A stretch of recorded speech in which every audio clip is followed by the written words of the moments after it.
మీ తాకట్టు బంగారాన్ని విడిపించిన 30 నిమిషాల్లో క్యాష్ ఇవ్వబడును. కొమ్మూరి గోల్డ్. అందరికీ నమస్కారం. Welcome to Suman TV Nellore. నేను కావ్య శ్రీనివాస్. ప్రతి ఒక్క ఆలయానికి ఒక ప్రత్యేకత ఉంటుంది. ఆ ఆలయ విశిష్టత, నిర్మాణ రహస్యం, అలాగే ఆ ఆలయంలో ఉన్నటువంటి ఎనర్జీ పాయింట్స్, అవన్నీ మీకు తెలియజేయడమే మా ఈ చిరు ప్రయత్నం. ఇందులో భాగంగా వివిధ వైవిధ్యమైన సుబ్రహ్మణ్యేశ్వర స్వామి ఆలయాలు మీకు పరిచయం చేసిన ఈ సిరీస్లో భాగంగా ఆంధ్రప్రదేశ్లోని నెల్లూరు జిల్లా చిట్టమూరు మండలం మల్లాం గ్రామంలో ఉండేటటువంటి సుబ్రహ్మణ్యేశ్వర స్వామి ఆలయం వద్ద ఇప్పుడు మనం ఉన్నాం.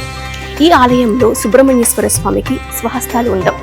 పైగా ఇక్కడ ఉన్నటువంటి ఈ సుబ్రహ్మణ్యేశ్వర స్వామి ఆలయంలో ఉన్న స్వామివారిని దర్శించి మనస్ఫూర్తిగా కోరుకుంటే కేవలం 41 రోజుల లోపల మీ కోరిక ఖచ్చితంగా నెరవేరుతుంది. ఇంకా ఈ ఆలయానికి సంబంధించి ఎన్నో విశేషాలు ఉన్నాయి. అవన్నీ మీకు తెలియజేస్తాను, పదండి.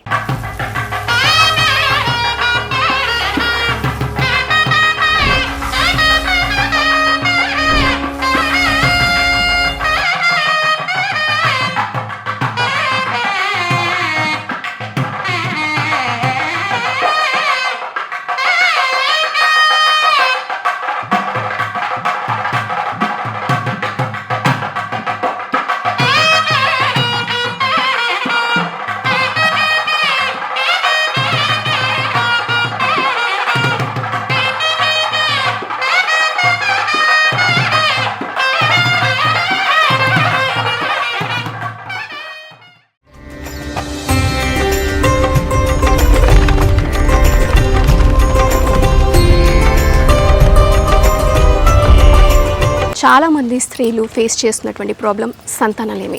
అయితే మల్లాం సుబ్రహ్మణ్యేశ్వర స్వామి ఆలయంలో ఎక్కడ ఏ పూజ చేస్తే సంతానలేమి సమస్య తీరుతుందో ఆలయ ప్రధాన అర్చకులను అడిగి తెలుసుకుందాం. స్వామి చెప్పండి. సంతానం లేని వారు ఆడవాళ్ళు ఇక్కడ వచ్చి ముడుపు కట్టి మొక్కొని వెళ్తే సంతానం కలుగుతుంది. ఇక్కడ కట్టిన తర్వాత 6 ప్రదక్షిణాలు చేస్తారు స్వామివారికి. అట్లా 6 వారాలు చేస్తారు. చేసిన తర్వాత 6వ వారం అయ్యేటం తర్వాతకి వాళ్ళకి ప్రెగ్నెన్సీ సఫలమవుతూ వాళ్ళు అనుకున్నటువంటి కార్యం సఫలమవుతూ ఉంటుంది. అందువల్ల ఇట్లా ఆడవాళ్ళంతా ఇక్కడ ముడుపు కట్టి వెళ్తూ ఉంటారు. ఆదివారం, మంగళవారం, 6 వారాలు 6 ప్రదక్షిణాలు మనకు రిజల్ట్ వస్తుంది. స్వామివారి బ్రహ్మోత్సవాలలో భాగంగా ప్రదక్షిణ రూపంగా వస్తూ ఉంటారు కదా స్వామివారు. అప్పుడు ఆలయంలో ఉన్నటువంటి కొన్ని పాయింట్స్ దగ్గర ఆగి అక్కడ హారతి తీసుకొని ఖచ్చితంగా కాసేపు ఉండి భక్తులకు దర్శనం ఇచ్చి వెళ్తూ ఉంటారు. అలాంటి వన్ ఆఫ్ ది పాయింట్ ఇప్పుడు మనం అక్కడ ఉన్నాం. ఇక్కడ ఈ ఎనర్జీ పాయింట్ దగ్గర మనం స్వామివారిని ధ్యానించినా పూజించినా ఎలాంటి ఫలితాలు వస్తాయో సార్ అని తెలుసుకుందాం. సార్, ఇది మనం ఇంతకు మునుపు ఆరోగ్యానికి సంబంధించిన ఎనర్జీ పాయింట్ 1 చూసామండి. ఇది ఎనర్జీ పాయింట్ నెంబర్ 2 ఈ ఆలయంలో. ఈ ఎనర్జీ పాయింట్ 2లో ఎవరెవరు రావాలి, ఎవరెవరు ఇక్కడ 17 నిమిషాల నుంచి 24 నిమిషాలు లేదా 24 నిమిషాల నుంచి 41 నిమిషాలు ఇక్కడ కూర్చొని ధ్యానం చేయడం వల్ల వాళ్ళకి కలిగే ఉపయోగాలు ఏమన్నా ఉంటే, ఎవరన్నా రుణబాధలు ఉన్నవాళ్ళు, విపరీతమైన అప్పులు ఉన్నవాళ్ళు, శత్రువులు విపరీతంగా అంతర్గత బహిర్గత శత్రువులు ఉన్నవాళ్ళు, ఎవరికైనా రాజకీయ ప్రత్యర్థులు ఉన్నవాళ్ళు, రాజకీయంగా ఉన్నవాళ్ళు కూడా రాజకీయ ప్రత్యర్థుల కుయుక్తులు తప్పించుకోవడానికి వీటికి అన్నిటికీ కూడా ఒక రక్షణ వ్యవస్థ కావాలండి. ఈ రక్షణ వ్యవస్థను ఏర్పరిచే పాయింటే ఈ ఎనర్జీ పాయింట్ అండి. ఈ ఎనర్జీ పాయింట్లో ఇక్కడ రావడం వల్ల మీరు ఇక్కడ 18 నిమిషాల నుంచి 24 నిమిషాలు మామూలుగా రుణ బాధలు ఉన్నవాళ్ళు, శత్రు బాధలు ఉన్నవాళ్ళు, ఇది ప్రత్యేకంగా ఇది చెప్పాలి అంటే రాజకీయ నాయకులకి ప్రత్యర్థుల దగ్గర నుంచి వాళ్ళ కుయుక్తుల నుంచి తప్పించుకోవడానికి వాళ్ళు రాజకీయ నాయకులు ఈ పాయింట్లో 41 నిమిషాలు ఖచ్చితంగా ఇక్కడ ఉండాలండి. ఖచ్చితంగా ఉండడం వల్ల మీకు తెలియని ఎలాంటివైనా ఏదన్నా కుట్రలు కానివ్వండి, ఏదన్నా అవతల పక్క ప్రత్యర్థులు మీ మీద ఉపయోగించేది ఏదన్నా కూడా వాటి నుంచి బయటపడాలి అంటే, వాటి నుంచి రక్షణ కావాలి అంటే వాళ్ళు ప్రతి ఒక్కరు కూడా ఇక్కడ 41 నిమిషాలు కూర్చోవాలండి. అండ్ నేను మీకు ఇంత మునుపు చెప్పాను, ప్రతి ఒక్క ఎనర్జీ పాయింట్ ప్రతి ఒక్క ఆలయంలో చెప్పబడింది. వీటిల్లో మాకు ఎలా నమ్మకం వస్తుంది అంటే మీరు ప్రశ్న నన్ను అడగవచ్చు. ఎందుకంటే అందరికీ వచ్చేది ఇక్కడ వస్తేనే ఎందుకు ఆలయం అంతా ఒకటే కదా అని. ఈ పర్టికులర్ ఎనర్జీ పాయింట్లో మీరు కానీ సూక్ష్మంగా గమనించగలిగితే మీ యొక్క బ్రీతింగ్ ఏదైతే ఉందో, మన శ్వాసలు నిమిషానికి 15 నుంచి 21 తీసుకుంటామండి. అందుకే దేవుడిచ్చిన మన శ్వాసల కౌంట్ 54 కోట్లు. దీన్ని 70 సంవత్సరాలు ప్రామాణికంగా తీసుకుంటే ఒక నిమిషానికి మనం తీసుకునే శ్వాసల వేగం 15 నుంచి 21 వరకు. ఈ ఎనర్జీ పాయింట్లో మీరు నిలబడుకొని 3 నిమిషాల తర్వాత మీరు శ్వాస వేగాన్ని కానీ గమనిస్తే నిమిషానికి ఎలాంటి ప్రాక్టీస్ లేకుండా ఎలాంటి సాధన లేకుండా 6 నుంచి 9 వరకు వస్తాయండి. దాదాపుగా 15 నుంచి 21 శ్వాసల వేగాన్ని మీకు తెలియకుండానే శ్వాస వేగం నియంత్రణ జరిగి ఆటోమేటిక్గా ప్రతి ఒక్కరు కూడా ఇక్కడ మీరు ధ్యానం చేయకపోయినా శ్వాసను గమనించండి. మీ కౌంట్ ఎంత అవుతుంది అంటే 3 నిమిషాల తర్వాత ఆటోమేటిక్గా వేగం 6 నుంచి 9కి వస్తుందండి. ఆ పాయింట్ అయితే ఇంకా 5 నుంచి 3కి కూడా వస్తుంది. ఇంకొంచెం ప్రాక్టీస్ ఉన్న వాళ్ళకి, ఆ మెడిటేషన్ ప్రాక్టీస్ ఉన్న వాళ్ళకి, లేని వారు కానీ మీరు గమనించగలిగితే మినిమం 9 శ్వాసలు అనేవి ఖచ్చితంగా వస్తాయండి. కాబట్టి ప్రతి ఒక్కరూ మనం మార్క్ చేసిన ఎనర్జీ పాయింట్స్లో మీ శ్వాసను మీరే గమనించండి, మీ శ్వాస వేగాన్ని మీరే లెక్కించండి, మీకే ఆ డిఫరెన్స్ తెలుస్తుంది. సో ఈ ఎనర్జీ పాయింట్ ఆలయానికి ఎగ్జాక్ట్గా ఎక్కడుందో పూజారి గారిని అడిగి తెలుసుకుందాం. సార్ ఒక్కసారి ఎగ్జాక్ట్గా స్వామివారికి ఉత్తర వైపున శిఖరానికి ఆపోజిట్లో ఉంది. విమాన శిఖరానికి కరెక్ట్ ఆపోజిట్లో ఉత్తర భాగంలో ఉంది. ఓకే, ఇప్పుడు 41 నిమిషాలు ఉండాలి అని చెప్పారు సార్. ఆ 41 నిమిషాలు కూడా ఏ మంత్రం పఠించాలి, ఎలాంటి ధ్యానం చేయాలి? ఓం శరవణ భవాయ నమః, లేదంటే సుబ్రహ్మణ్యాయ నమః. ఒక ఎనర్జీ పాయింట్ అని చెప్పడానికి ఉదాహరణగా స్వామివారి గ్రామోత్సవం బయలుదేరే ముందు కూడా అలంకరణ అంతా చేసుకొని వచ్చి ఇక్కడ ఆగుతారు. ఇక్కడ ఆగిన తర్వాత భక్తి దర్శనం ఇచ్చి హారతి ఇచ్చి పూజ కైంకర్యం అయిన తర్వాతే మళ్ళీ బయలుదేరుతారు. అంటే ఇదొక ఎనర్జీ పాయింట్ అనే దానికి ఇదొక ప్రతీకగా మాకు తెలుస్తుంది. అంటే మనం ఏది యాదృచ్ఛికంగా చెప్పట్లేదు, శాస్త్ర ప్రమాణకంగా శాస్త్రాధికారికంగా మనం చెప్తున్నాం. సో ఇప్పుడు సార్ ఏదైతే చెప్పారో, ఎక్కడైతే ఎనర్జీ పాయింట్స్ చెప్తూ ఉన్నారో అవన్నీ కూడా ప్రతిదీ ప్రూఫ్ ఉందండి. దానికి సాక్ష్యం ప్రధాన అర్చకులు గారే. వారు కూడా బ్రహ్మోత్సవాల టైంలో స్వామివారిని ప్రదక్షిణ రూపకంగా ఇలాంటి ఎనర్జీ పాయింట్స్ దగ్గర కాసేపు ఉంచి హారతి ఇచ్చి బయలుదేరడం జరుగుతుంది. ఇక్కడ ఆగుతాం. Okay okay, next energy point దగ్గరికి వెళ్దామండి. ఆలయంలో ఎక్కడైనా కూడా కాలభైరవ స్వామి తూర్పు దిక్కున ఇలా ఉంటారు. కానీ మల్లాంలోని సుబ్రహ్మణ్యేశ్వర స్వామి ఆలయంలో కాలభైరవ స్వామి దక్షిణ దిక్కున ఉన్నారు. ఎందుకు ఇలా ఉన్నారు? ఇలా ఉండడం వల్ల ఎంత పవర్ఫుల్ స్వామి అనేది పూజారి గారు చెప్పారు. సార్ చెప్పండి. ఉండేటువంటి కాలభైరవ స్వామి దక్షిణముఖంగా ఉంటారు. ఈ దక్షిణముఖంగా అంటే మన ప్రేత అంతా కూడా దక్షిణంగా భావిస్తాం కాబట్టి వాటన్నిటిని కూడా తన ఆధీనంలో ఉంచి వచ్చేటువంటి వారికి ఎటువంటి హాని కరపడం చూడటానిగా వాటిని సంరక్షణ చేయడానికిగా స్వామివారి దక్షిణముఖంగా ఉండి, అదిగాక దక్షిణముఖంగా ఉండేటువంటి దేవత ఏదైనా మహాశక్తివంతంగా ఉంటుందని చెప్పి ప్రతీక. మనకు ఉండే కాలభైరవ స్వామి దక్షిణముఖంగా ఉంటారు. చాలా సుందరమైనటువంటి విగ్రహం, చాలా ఉండేటువంటి విగ్రహం కూడా చాలా సుందరంగా ఉండి స్వామివారి పాయింట్ కరెక్ట్గా ఉంటుంది. కాలభైరవ స్వామికి మన ప్రత్యేక పూజలు ఏమైనా చేస్తారు? అష్టమి రోజు అభిషేకం, కాలభైరవం అనేది జరుగుతాయి. చేయించుకుంటే ఇప్పుడు ఆరోగ్య సమస్యలు ఏమైనా ఉండి హాస్పిటల్లో ఉన్నారనుకోండి, ఒక 8 అష్టములకి స్వామివారికి అభిషేకం చేసుకుంటే కంపల్సరీ వాళ్ళకి ఆరోగ్య 8 అష్టములు పూర్తి అయ్యేలోపే వాళ్ళు లేచి చూస్తారు. ప్రత్యేక రీసెంట్గా కూడా మా దేవస్థానంలో పనిచేసేటువంటి ఒక అబ్బాయి కూడా డాక్టర్లు అందరూ హోప్లెస్ తెస్తే 4 వారాలు చేసేప్పటికి అబ్బాయి ఇప్పుడు ఓన్లీ స్వామివారికి అభిషేకం, దీపారాధన, కాలభైరవుడికి అభిషేకం, దీపారాధన. మన శరీరంలో, మన బ్రెయిన్లో అందరికీ కూడా ఫియర్ సెంటర్ అనేది ఉంటుందండి. దాన్ని మనం సైంటిఫిక్గా చూస్తే అమూల్య అంటాం. సో ఆ ఫియర్ సెంటర్ ఓపెన్ అయితే వ్యాధి వలన వచ్చే భయాన్ని కానీ, ఆ తర్వాత మన రుణబాధల నుంచి వచ్చే భయం కానీ, ఏదన్నా ఒక భయాన్ని పోగొట్టాలి అంటే మన శరీరంలో భైరవతత్వం ఉండాలండి.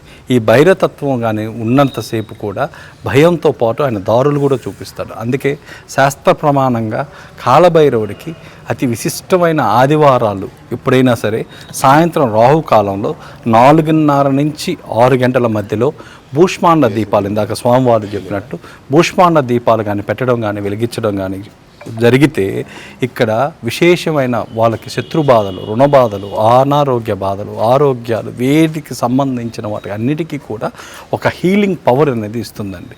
మీరు ఒక 6 ఆదివారాలు మీరు కంటిన్యూస్గా కానీ పెట్టగలిగితే మీకు ఉన్న ఏదైనా కష్టాలు, దారి నాకు దొరకడం లేదు, ఏ దారి లేక ఒక మూల కూర్చొని కన్నీరు కార్చే వాళ్ళందరికీ కూడా ఒక దారి చూపించాలి అంటే ఈ కాలభైరవుడికి అలాంటి స్వయంభూ క్షేత్రాల్లో దక్షిణముఖాన ఉన్న వాళ్ళు ఈ 2 కాంబినేషన్స్ చాలా రేర్ కాంబినేషన్స్ అండి.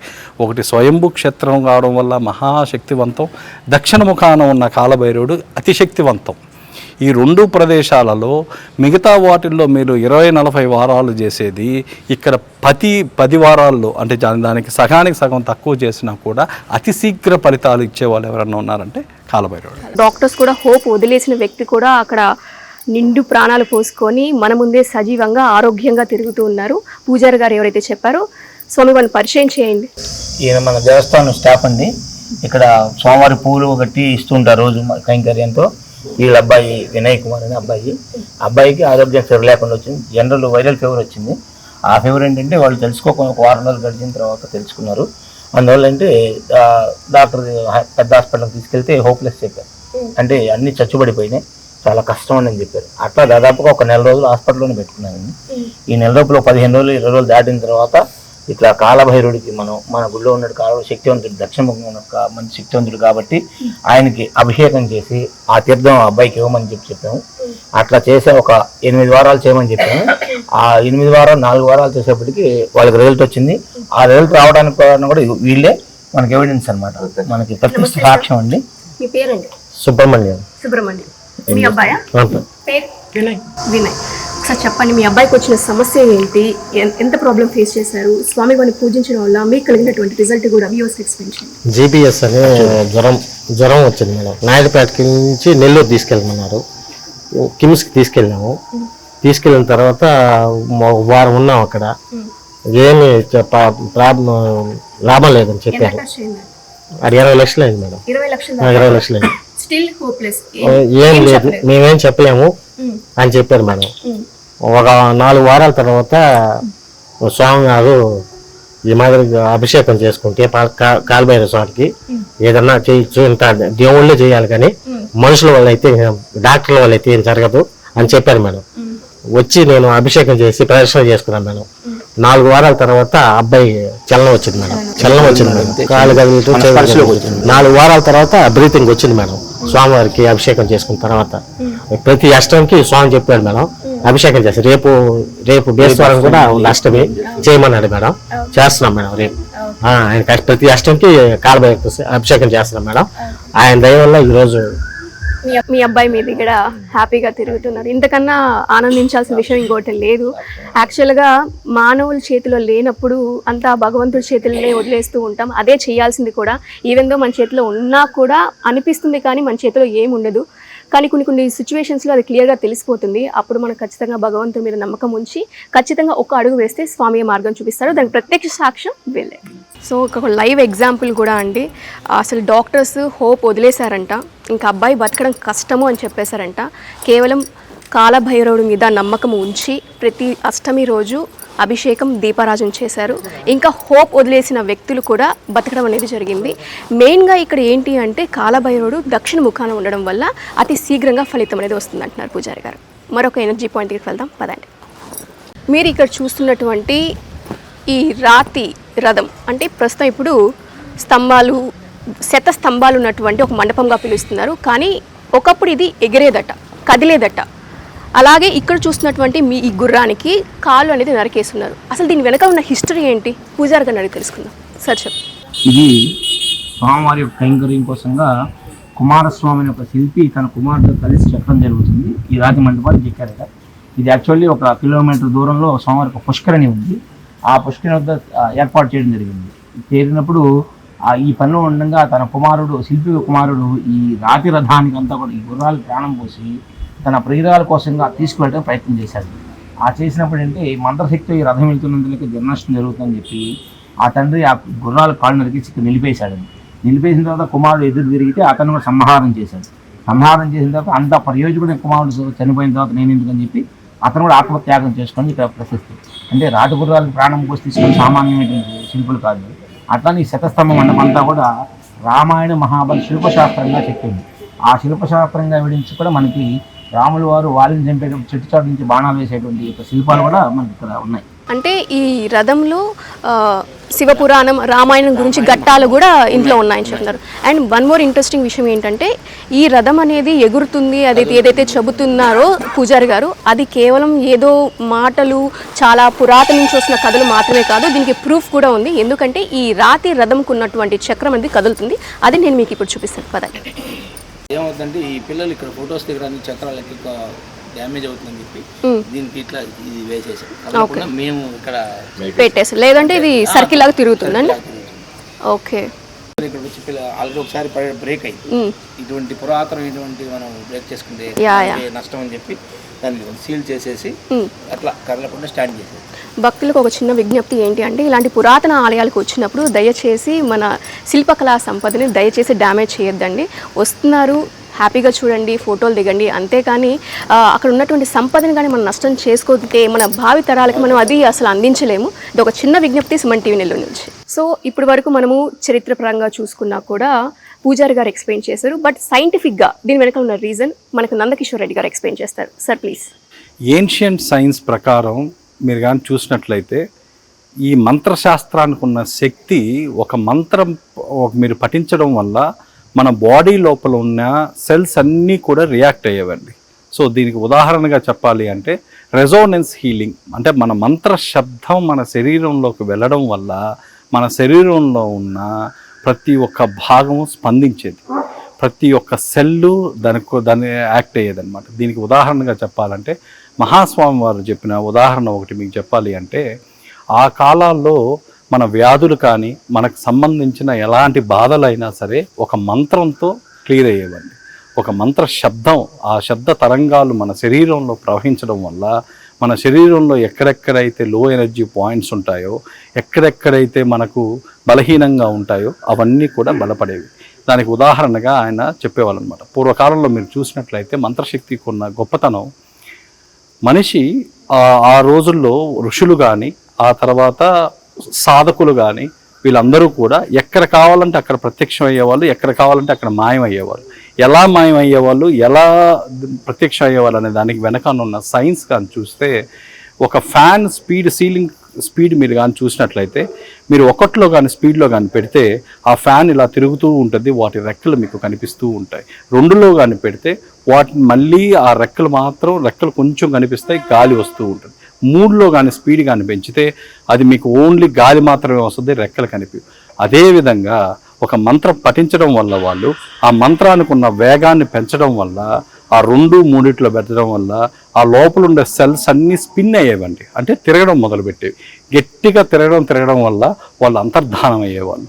మళ్ళీ వాళ్ళు ఎక్కడ కావాలంటే అక్కడ ఆ మంత్రం యొక్క పఠనాన్ని స్పీడ్ తగ్గించేవాళ్ళు, అంటే స్లోగా చెప్పడం వల్ల వాళ్ళకు కావాల్సిన ప్రదేశాల్లో వాళ్ళు మళ్ళీ అక్కడ ప్రత్యక్షం అయ్యేవాళ్ళు. సో ఈ మెకానిజం ప్రకారం ఆ కాలాల్లో శిలలు వీటికి కూడా ఒక మంత్రోచ్చారణతో వీటికి ప్రతిష్ఠ చేసి తూర్పు ముఖంగా ఉండే ఇది దక్షిణముఖంగా మారి, అంటే ఎందుకు అంటే తంజావూరు తను ప్రేమించిన ప్రియురాలు దక్షిణముఖంగా ఉన్న తంజావూరులో ఉంది కాబట్టి దక్షిణముఖంగా తిప్పి ప్రయాణం చేయాలనుకున్నాడు. అంటే దీంట్లో మీరు పాజిటివ్ థింగ్ చూడాల్సింది ఏంటంటే, ఆ మంత్రశక్తికి ఉన్న గొప్పతనం ఆ కాలాల్లో ఆ శిల్ప కళలకు ఉండేది. జీవం లేని వాటికి కూడా జీవం పోయగలిగిన శక్తి ఈ రోజుకి ప్రపంచంలో ఒకే ఒక ధర్మంలో, సనాతన ధర్మంలో మన భారతదేశంలో మాత్రమే ఉందని చాలా సగర్వంగా చెప్తున్నానండి. ఇప్పుడు మీరు చూసినటువంటి ఈ రాతి మండపానికి మరొక విశిష్టత కూడా ఉంది. అంటే ఇక్కడ ఏం బేస్ లేకుండానే ఒకదాని తర్వాత ఒకటి పేర్చుకుంటూ కట్టారంట. దాన్ని క్లియర్గా పూజారి గారు ఎక్స్ప్లెయిన్ చేస్తారు. స్వామి చెప్పండి. ఈ మండపానికి కూడా కింద పునాది అనేటటువంటి ఏమీ లేదు. అది కూడా మనకేంటంటే ఈ యొక్క లాస్ట్ స్టోన్ ఇది. ఈ స్టోన్ నుంచి ఒక స్టోన్ పేర్చుకుంటూ ఈ మండపాన్ని సదాకారంగా చెక్కడం, శిల్పం నిలబడడం జరిగింది. అంటే అటువంటి ఒక ఇంత బరువైన స్టోన్ కూడా మంత్రశక్తి ఇక్కడ నిలబడి ఉందని ఒక ప్రతీకతోటి స్వామివారి యొక్క నమ్మకంతో ఇక్కడ నిలబడి ఉంది. 1400 సంవత్సరాల నుంచి ఈ రాతి మండపం చెక్కు చెదరకుండా ఇలాగే ఉంది. ఇదొక విశిష్టత కూడా చెప్పొచ్చు రాతి మండపానికి. ఓకే, సో ఆలయంలో సుజనా గారు ఉన్నారు, కోవూరు నుంచి వచ్చారు. మేడం సార్ చెప్పినటువంటి ఒక టెంపుల్కి వెళ్ళి తనకున్న సమస్యను ఏదైతే తగ్గించుకున్నారో అని చెప్పారు. ఆ టెంపుల్ ఏంటి, ఆ సమస్య ఏంటి, మేడం అడిగి తెలుసుకుందాం. నమస్తే అండి. నమస్తే మేడం. ఓకే, సార్ చెప్పిన షుగర్కి దేవాలయం ఉంది కదా, వెన్ని కరుంబేశ్వర అని, అక్కడికి వెళ్ళాము. అక్కడికి వెళ్ళిన తర్వాత స్వామివారు విభూతి ఇచ్చారు. ఆ విభూతి 43 రోజులు మంత్రం ఒకటి ఇచ్చారు. ఆ మంత్రము 43 డేస్ చేయమన్నారు. చేసామండి. 250 ఉన్నది 150కి వచ్చిందండి. మామూలుగా అయితే 250, 270 ఉండేది షుగరు, అది 150కి వచ్చింది. మెయింటైన్ అవుతుంది అది అలాగే. ఇంకా టెస్ట్ చేసుకోలేదు, ఒక 20 డేస్ అయింది. మాకైతే మీరు చాలా మీరు చెప్పిన ప్రతి గుడి మేము చూస్తున్నాం సార్. ఎన్ని గుడిలో ఇక్కడికి వస్తున్నారని అసలు టెన్షన్గా వచ్చాను నేను. సార్ మీరు చెప్పారు, చాలా దేవాలయాల గురించి చెప్పారు, అక్కడ ఉన్నటువంటి ఎనర్జీ పాయింట్స్ గురించి చెప్పారు. దానికి ప్రత్యక్ష సాక్షి ఈరోజు మనం ఈ మల్లాం సుబ్రహ్మణ్యేశ్వర స్వామి ఆలయంలో సుజనా గారే. ఈరోజు నిజంగా సుబ్రహ్మణ్యం దగ్గరికి వచ్చేటప్పుడు కూడా మనం అందరూ ప్రయాణం చేసేటప్పుడు కూడా కావ్య మేము అసలు ఊహించలేదండి. నిజంగా మా వెహికల్ వెళ్తా ఉన్నాం, మా వెహికల్కి ముందు ఒక వెహికల్ వెళ్తుంది. ఆ వెహికల్కి సుబ్రహ్మణ్యుడు నెమలి ఆసనం పైన కూర్చొని దాదాపుగా 5 నుంచి 10 నిమిషాలు ఆయన మనతో పాటే ట్రావెల్ చేశాడు. అందరం కలిసి మళ్ళీ దండం పెట్టుకున్నాం. సుబ్రహ్మణ్య క్షేత్రానికి వచ్చేటప్పుడు కూడా ఎంత పవర్ఫుల్ క్షేత్రం కాకపోతే మాకు వాటి యొక్క సూచికలన్నీ ముందే చూపించాయి. అదేవిధంగా మనం షుగర్ది ఎప్పటి నుంచో చెప్తున్నాం, దాదాపుగా ఇప్పుడు దాకా 7,000 మందికి హీల్ అయిందని చెప్తున్నారు. సో వాటిల్లో ఒకరు వచ్చి ఆ వెన్నుకరంబేశ్వర టెంపుల్ అండి. ఇది మన కుంభకోణం దగ్గర ఉన్న ఒక టెంపుల్ చెప్పాము. అక్కడికి వెళ్ళి ఆ ప్రసాదం తీసుకోవడం వల్ల, ఆ ప్రసాదాన్ని ఒక మంత్రోచ్చారణతో తీసుకోవడం వల్ల అది ఒక ట్యాబ్లెట్ లాగా పనిచేసి షుగర్ తగ్గడం అనేది మొదలైందండి. సో వాటిల్లో ఈరోజు సాక్షిని మీరే చూశారు. చాలా థ్యాంక్స్ అమ్మా. మేము అదృష్టవంతులం అండి.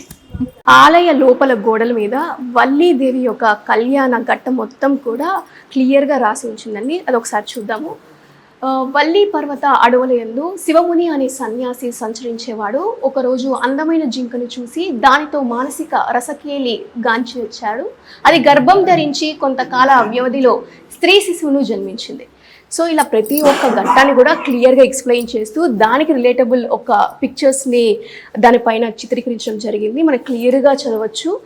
నెక్స్ట్ ఘట్టానికి వస్తే ఆహార సంపాదనకై నంబి దంపతులు అడవికి వెళ్ళగా ఆ స్త్రీ శిశువును చూసి స్త్రీ సంతానము లేని వారికి ఆ భగవంతుడే ఇచ్చారని ఆ శిశువును తీసుకుని పోయి అల్లారు ముద్దుగా పెంచి శ్రీ వల్లి అని పేరు పెట్టారు. అలాగే నెక్స్ట్ ఘట్టానికి వెళ్దాం. యుక్త వయసులో ఉన్న శ్రీ వల్లిని తల్లిదండ్రులు జొన్న పొలంలో పిట్టలు తరుముతుంటగా పంపిరి. నారదుడు ఆ సౌందర్యవంతిని చూసి సుబ్రహ్మణ్యునికి ఆమె అందాల గురించి చెప్పి ఆమె వద్దకు పంపారు. సో ప్రతి ఒక్క ఘట్టానికి సంబంధించినటువంటి పిక్చర్స్ ఏదైతే ఉన్నాయో క్లియర్ కట్గా కూడా ఇక్కడ చిత్రీకరించడం అనేది జరిగింది. స్వామివారు వేటగాని రూపంలో వెళ్ళి శ్రీ వల్లి యొక్క సౌందర్యానికి ముగ్ధుడై ఆమె వద్దకు వెళ్ళారు. స్వామివారిని చూసి సిగ్గు ముగ్గులు తొడిగినది. స్వామివారు తన వృత్తాంతం చెప్పి నన్ను వివాహం ఆడనగా ఆమె దానికి అంగీకరించలేదు. స్వామివారు తన సోదరుడు వినాయకునితో తన పెళ్లి వ్యవహారానికి సహాయం అడగని ప్రార్థించగా ఆయన ఏనుగు రూపంలో శ్రీ వల్లి వైపుకు వెళ్ళగా ఆమె భయంతో వెనుతిరిగి స్వామివారిపై పడి ఆలింగనం చేసి ఆ టైంలో స్వామివారి పాదాభివందనం చేసి వివాహానికి సుముఖులయ్యారు. వీరి కలయిక నంబి దంపతులకు తెలిసి వారికి పెళ్లి అంగీకరించారు. సో వల్లీదేవి సుబ్రహ్మణ్యేశ్వర స్వామి పెళ్లి ఘట్టం అనేది చాలా అపురూపంగా చాలా అందంగా ఇక్కడ వివరించారండి. సో ఇది చూసాం కదా, ఇది విన్నాం కదా, మరి వల్లి అమ్మవారిని చూడుకుంటే ఎలాగా? పదండి చూద్దాం.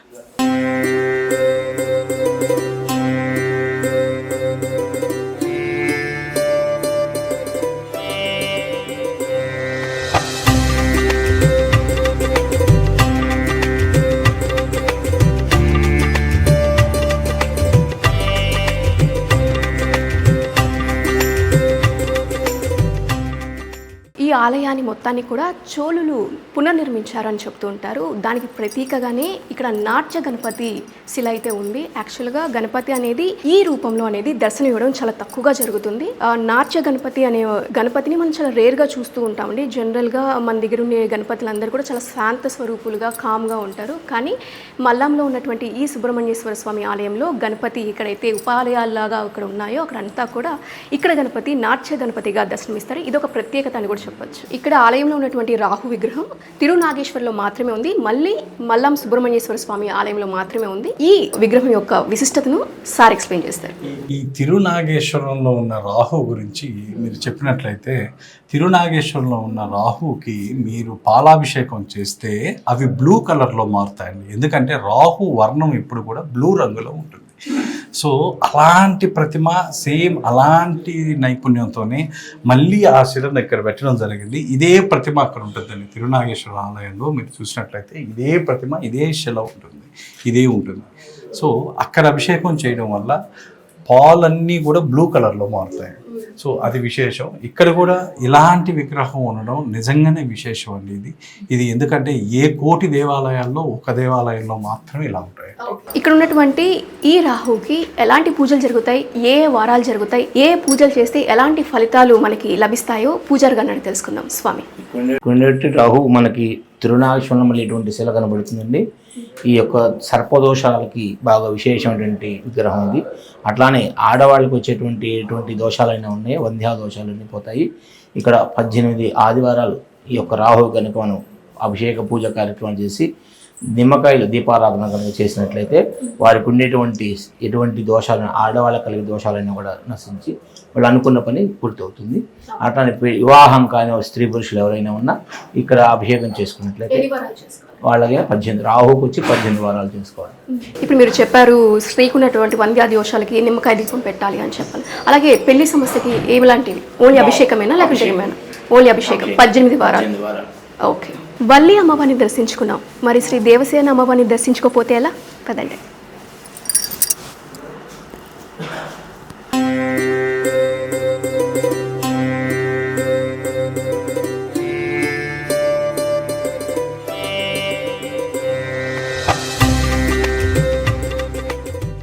జనరల్గా బ్రహ్మదేవుడికి ఆలయాలు మరియు ఉప ఆలయాలు రెండు కూడా చాలా తక్కువగా ఉంటాయి. కానీ మల్లాం సుబ్రహ్మణ్యేశ్వర స్వామి ఆలయంలో బ్రహ్మదేవుడు కూడా ఉన్నారు, మనం దర్శించవచ్చు. చోళుల సాంప్రదాయం ప్రకారం వాళ్ళు బ్రహ్మదేవుని కూడా పూజిస్తారు. ఎందుకు చిహ్నంగా అంటే సృష్టికి మూలం బ్రహ్మదేవుడే కాబట్టి, పైగా సుబ్రహ్మణ్యేశ్వర స్వామి ఎవరైతే ఇక్కడ ఉన్నారో వాళ్ళందరూ కూడా స్వయంభుగా వచ్చారు కాబట్టి దానికి ప్రతీకగా బ్రహ్మదేవుడిని ఇక్కడ ప్రతిష్ఠించడం జరిగిందని చెప్పేసి ఆలయ పురాణాలు చెప్తున్నారు.